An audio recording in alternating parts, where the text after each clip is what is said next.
कनिष्क, जिन्हें कनिष्क प्रथम के नाम से जाना जाता है, कुषाण वंश के महान शासक थे। इन्हें अपने समय के कुषाण शासकों में सैन्य, राजनीतिक और आध्यात्मिक क्षेत्र में श्रेष्ठ माना गया है। नमस्कार दोस्तों, मैं आपका दोस्त बजरंग प्रजापति आज आपके सामने उपस्थित हूं एक और ऐतिहासिक किस्सा लेकर। आज हम एक ऐसे महान योद्धा के बारे में बात करेंगे जिसके बारे में हमें कम ही पढ़ने को मिलता है। हालांकि कुषाण भारत के मूल निवासी नहीं थे, लेकिन एक समय इन्होंने भारत पर शासन करते हुए अपने साम्राज्य को पश्चिम चीन तक विस्तार दिया। इतना ही नहीं, इन्होंने चीन से पश्चिम की ओर जाने वाले रेशम मार्ग पर भी कब्जा किया था। एशिया के इतिहास में धार्मिक प्रवृत्ति, साहित्य, कला प्रेमी और एक शासक के रूप में कनिष्क को विशेष स्थान प्राप्त है। ऐसे में इनके बारे में जानना और भी दिलचस्प रहेगा। कुषाण वंश व अपने कुल में कनिष्क सर्वश्रेष्ठ सम्राट था। कनिष्क को राजनीतिक और सांस्कृतिक दृष्टि से भी श्रेष्ठ शासक माना गया है। भारत में कुषाण साम्राज्य की स्थापना कुजुल कडफिसस या कडफिसस ने की थी। उसने लगभग 15 से 65 ईस्वी तक शासन किया। कुषाण असल में मध्य एशिया की यूची जाति की एक शाखा थी, जो दूसरी शताब्दी ईसा पूर्व में पश्चिमी चीन में निवास करती थी।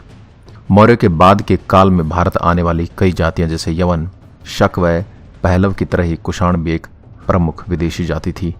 इसी वंश में आगे चलकर कनिष्क कुषाण साम्राज्य का पहला सबसे शक्तिशाली शासक हुआ। कनिष्क के शासनकाल में कुषाण साम्राज्य की सीमाओं का विस्तार हुआ। कनिष्क के शासनकाल में शुरुआती 78 ईस्वी के आसपास मानी जाती है। कहा यह भी जाता है कि कनिष्क ने ही काल गणना के लिए एक नए युग शक संवत की शुरुआत की थी। हालांकि इतिहासकारों में इस पर अभिवाद विवाद चल रहा है। शकों और पहलवों को हराकर कुषाणों ने हिंदुस्तान के उत्तरी हिस्से में एक बड़े साम्राज्य की स्थापना की। इस तरह से कुषाणों का शासन मध्य एशिया से उत्तर प्रदेश के बनारस, कौशाम्बी और श्रावस्ती सहित उत्तर भारत तक फैल गया। कनिष्क शासनकाल में कुषाण साम्राज्य की वाणिज्य और व्यापार व्यवस्था बहुत उम्दा थी। ये लगातार अपनी प्रगति पर बढ़ रही थी। इसका एक प्रमुख कारण ये भी था कि उस समय पूर्व से पश्चिम की ओर आने वाले ज्यादातर व्यापारी उन्हीं के राज्य से होकर गुजरा करते थे। ज्यादातर व्यापारी चीन के रेशम मार्ग से होकर गुजरते थे। वहीं हिंदुस्तान के उत्तर में ताजिकिस्तान और चीन सीमा पर हिंदुकुश पहाड़ियों पर कुषाण साम्राज्य फैला हुआ था। इसके अलावा कुषाण की सेना ने पूर्व में पामीर के दर्रों को भी अपने कब्जे में लिया और वहां भारतीय कॉलोनियां बसाई। यही मार्ग चीन को पश्चिम से जोड़ते हैं, लिहाजा व्यापार के मामले से भी ये क्षेत्र बहुत ही महत्वपूर्ण था। कनिष्क के शासनकाल में हिंदुस्तान के चीन और अन्य देशों से व्यापार में वृद्धि हुई और विभिन्न संस्कृतियों का मिलन हुआ। उसी समय भारत सहित संपूर्ण एशिया में बौद्ध धर्म का प्रचार जोर शोर से चल रहा था।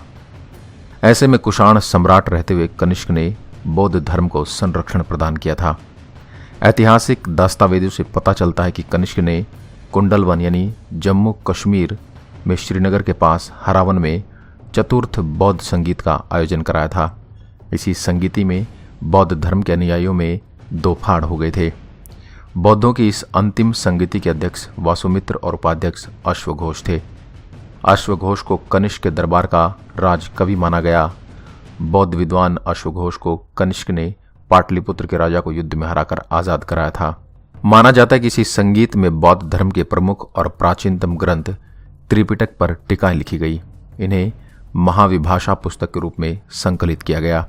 इसी किताब को बौद्ध धर्म का विश्व कोश कहा जाता है। कनिष्क ने वर्तमान पाकिस्तान के पेशावर शहर में, जिसे पहले पुरुषपुर कहा जाता था, बौद्ध अवशेषों को संरक्षित कर एक विशाल स्तूप का निर्माण कराया था। हालांकि बौद्ध प्रतीक समय के साथ बर्बाद हो गए, लेकिन चीनी यात्री फाहयान ने अपने दस्तावेजों में इसका जिक्र किया है। इसके अलावा कनिष्क के शासनकाल में जारी किए गए सिक्कों पर बुद्ध के अलावा कई यूनानी, ईरानी और हिंदू देवी देवताओं जैसे हेराक्लीज, सूर्य, शिव, अग्नि के चित्र खुदे हुए हैं। कुषाणों ने वर्तमान पाकिस्तान के मुल्तान में हिंदुस्तान के पहले सूर्य मंदिर की स्थापना की थी। माना जाता है कि उस समय में मुल्तान का नाम काश्तपुर था। इतिहासकारों का मत है कि पैगंबर मोहम्मद के जन्म से पहले के समय में मुल्तान को काश्तपुर, हंसपुर, बागपुर, सनाहपुर और फिर मूल स्थान कहा गया, जिसका नाम सूर्य को समर्पित मंदिर के नाम पर पड़ा था। वहीं कहा यह भी जाता है कि कनिष्क ने भारत में भगवान शिव के पुत्र कार्तिकेय पूजा की शुरुआत की थी। कनिष्क के सिक्कों पर इसका प्रभाव देखा जा सकता है। बावजूद इसके ऐतिहासिक तथ्यों से कनिष्क के धर्म के बारे में कुछ ज्यादा नहीं पता चलता। हालांकि उसके शासनकाल के समय के सिक्कों पर कार्तिकेय के अन्य नाम जैसे विशाख, महासेना, स्कंद आदि खुदे पाए गए हैं। ऐतिहासिक दस्तावेजों से पता चलता है कि कनिष्क का साम्राज्य बंगाल और नेपाल तक फैला हुआ था। कनिष्क ने उत्तर पश्चिम हिंदुस्तान में अरब सागर से लेकर सिंध सहित आज के पाकिस्तान और अफगानिस्तान तक के विस्तृत भूभाग पर शासन किया था। कल्हण की रचना राज तरंगिणी और फारसी विद्वान व लेखक अल-बरूनी के साहित्य इस बात को प्रमाणित करते हैं।